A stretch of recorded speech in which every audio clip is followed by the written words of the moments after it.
Disclaimer: இந்த சேனலில் பகிரப்படும் அனைத்து தகவல்களும் கல்வி மற்றும் அறிவு பகிர்வுக்காக மட்டுமே. இங்கு நாங்கள் யாரையும் பங்கு சந்தையில் வர்த்தகம் செய்ய ஊக்குவிக்கவில்லை. இங்கு பகிரப்படும் அனைத்து தகவல்களும் எங்களின் தனிப்பட்ட கருத்து. மிக முக்கியமாக, நான் செபியில் பதிவு செய்யப்பட்ட ஆலோசகர் அல்ல. Hi, hello, welcome back to our channel Options Master guide.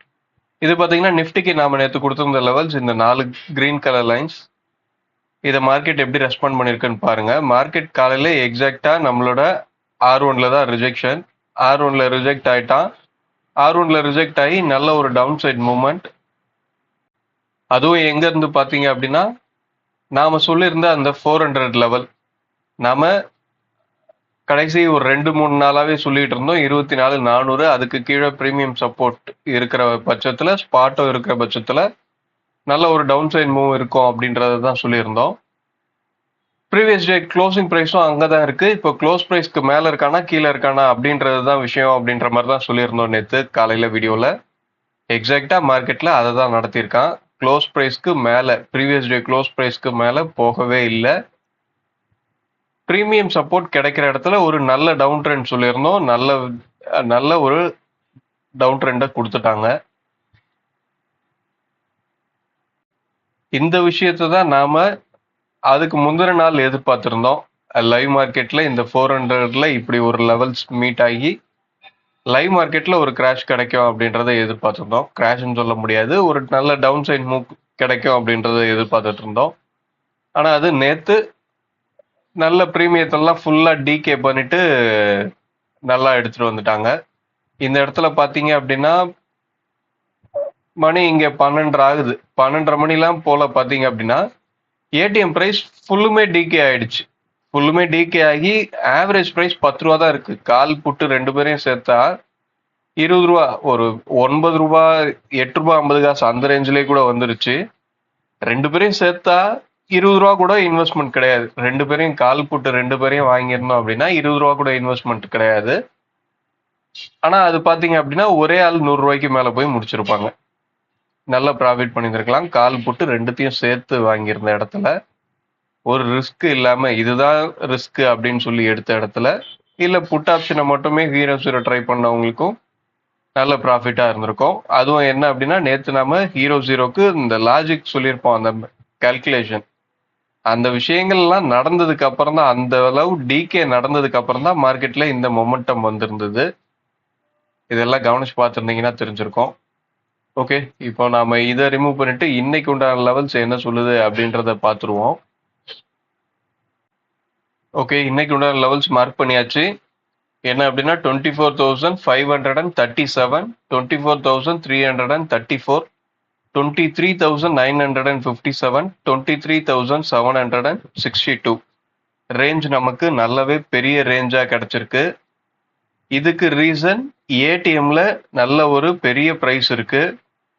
போன வாரம் வெள்ளிக்கிழமை மார்க்கெட் இந்த கான்ட்ராக்ட் போன வாரம் எக்ஸ்பைரி ஆகியிருந்த அந்த 8ஆம் தேதி கான்ட்ராக்ட் போன வெள்ளிக்கிழமை மார்க்கெட் ஓப்பன் ஆகுறதுக்கு முன்னாடி ஏடிஎம்ல 230 ரூபா பக்கத்துல தான் வச்சிருந்தான். ஆனா இன்னைக்கு அதோட எக்ஸ்பைரிக்கு லாஸ்ட் ஒரு வாரத்துக்கு வரப்போற இந்த 15 மே இந்த எக்ஸ்பைரி கான்ட்ராக்ட் பாத்தீங்க அப்படின்னா இன்னைக்கு 270 ரூபாய்க்கு மேல ஏடிஎம்ல பிரைஸ் வச்சிருக்கான். 272 ரூபாய் வச்சிருக்கான் எக்ஸாக்டா. இந்த 272 ரூபாய் ஜீரோ நோக்கி டிராவல் பண்ணணும். பிரீமியம் பெருசா இருக்கிற பட்சத்துல ரேஞ்ச் பெருசா தான் இருக்கும் கண்டிப்பா. நாம போன வெள்ளிக்கிழமை பார்த்த மாதிரி நல்ல ஒரு அப்சைடு போயிட்டு அங்கிருந்து இது இன்னைக்கு வெள்ளிக்கிழமை இல்ல திங்கக்கிழமை பண்ணியிருக்கான். நல்ல அப்சைடு போயிட்டு அங்கிருந்து ஒரு டவுன் சைடு மூவ் கொடுத்தோம்தான் ஒரு இன்வெர்டட் வி ஷேப் மாதிரி ஒரு ரெக்கவரி வந்திருந்தது. அதே மாதிரி இன்னைக்கு வரவும் வாய்ப்பு, இல்லை அப்படின்னா ட்ரெண்டா போகவும் வாய்ப்பு. அதுவும் பாத்தீங்க அப்படின்னா இப்போதைக்கு இந்த கான்ட்ராக்டை பொறுத்தவரை 24,300 அந்த ஸ்ட்ரைக்கு தான் நமக்கு நல்ல ஒரு ஸ்ட்ராங் சப்போர்ட்டா இருந்திருந்தது இந்த கான்ட்ராக்ட்ல, இந்த 15 மே இந்த கான்ட்ராக்ட்ல. ஆனா நேத்து பாத்தீங்க அப்படின்னா அதுவும் ஃபெயில் ஆயிடுச்சு. ஃபெயில் ஆயிட்டு ஏடிஎம் ஸ்ட்ரைக் 24,200 அப்படின்னு சொல்லி கிடைச்சிருக்கு நமக்கு க்ளோசிங் பிரைஸ்ல. மார்க்கெட் க்ளோஸ் ஆயிருக்கிறது என்னவோ 24,273 273ல க்ளோஸ் பண்ணியிருக்கான். ஆனா பிரீமியத்தை பொறுத்தவரையும் ஏடிஎம் ஸ்ட்ரைக் 200 தான் வந்திருக்கு. பிரைஸ் நல்லாவே டிஸ்கவுண்ட்ல இருக்கு. பிரீமியத்தை பொறுத்தவரையும் நல்லாவே 50 பாயிண்ட்டுக்கு மேல டிஸ்கவுண்ட்ல இருக்கு பிரீமியத்தை பொறுத்தவரையும். ஸோ இன்னைக்கு ஓப்பனிங் எங்க பண்றாங்க, ஓப்பன் பண்ணதுக்கு அப்புறம் மேலே போற ஸ்டாப் ஆயிடுச்சு அப்படின்றத சொல்றாங்களா இல்லையா, அதை பொறுத்து தான் இன்னைக்கு ஒரு நல்ல டவுன் சைட் மூவ் இருக்கிறதுக்கு வாய்ப்பா இருக்கும். பிரீமியத்தை பொறுத்தவரையும் மார்க்கெட் 24,300 இந்த ஸ்ட்ரைக்குக்கு மேல நிற்கும் போது தான் மார்க்கெட் மேல போக பார்க்கும். அதுக்கு கீழே இருக்கிற வரையும் தொடர்ந்து கீழே போக தான் பார்த்துக்கிட்டு இருக்கோம். இன்னைக்கு ஆக்டிவேட் ஆகிற இந்த 15 மே இந்த எக்ஸ்பைரி இந்த கான்ட்ராக்டை பொறுத்தவரையும் இதை தான் பண்ணி வச்சிருக்காங்க. இது கூடவே மார்க்கெட்ல நியூஸும் ஆட் ஆயிருச்சு. போர் பதட்டம். உங்களுக்கு ஏடிஎம்ல பிரைஸ் இன்க்ரீஸ் ஆகுது அப்படின்னாவே மார்க்கெட்ல நியூஸ் இருக்கு அப்படின்றது தான் மீனிங்கு. அந்த நியூஸுக்கு ஏற்ற மாதிரி மூவ்மெண்ட்டும் கொடுப்பான். அந்த மூவ்மெண்ட் எல்லாம் ஸ்டார்ட் பண்றது ப்ரீமியமா தான் இருக்கும். அந்த ப்ரீமியம் முடியுதுன்னு சொன்னாதான் அங்க அந்த ட்ரெண்டே ஸ்டாப் ஆகும். அந்த ட்ரெண்ட் ஸ்டாப் ஆயிடுச்சு அப்படின்னா நியூஸையும் ஸ்டாப் பண்ணிடுவாங்க. இதுதான் மார்க்கெட்டை பொறுத்தவரை நடக்கும். ஒரு நியூஸ் உங்களை வந்து சேருது அப்படின்னா ஒரு ரீட்டைல் ட்ரேடருக்கு தான் கடைசியா வந்து சேரும். அந்த நியூஸால பலன் யாருக்கெல்லாம் அடைவாங்களோ அவங்களுக்கெல்லாம் அந்த நியூஸ் முன்னமே கிடைச்சிருக்கும். ஸோ நியூஸை பேஸ் பண்ணி ட்ரேட் பண்ணாதீங்க. மார்க்கெட்ல ஆப்ஷன்ஸ் ப்ரீமியம் என்ன சொல்லுது அப்படின்றத அதை பாருங்க, அதை பார்த்து ட்ரேட் பண்ணுங்க. இப்போ மார்க்கெட் லாஸ்ட் 5 மினிட்ஸ் கேண்டில் நேத்துக்கு பார்த்தீங்க அப்படின்னா 24,153 இருக்கு.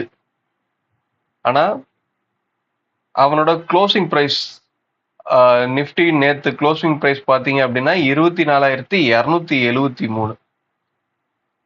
கிட்டத்தட்ட இங்க இருந்து 120 பாயிண்ட் பாஸ் மேல போய் க்ளோஸ் வச்சிருக்கான். இதெல்லாம் ஏன் நடக்குது அப்படின்றத நீங்க ஒரு பிரீமியத்துல என்ன நடக்குது அப்படின்றத வாட்ச் பண்ணியிருந்தீங்கன்னா தான் தெரியும். உங்களுக்கு 24,200 கால் 250 கால் இவன் இந்த 250 கால்லாம் 23 ரூபாய்க்கு கீழே போயிருந்திருக்க மாட்டான்.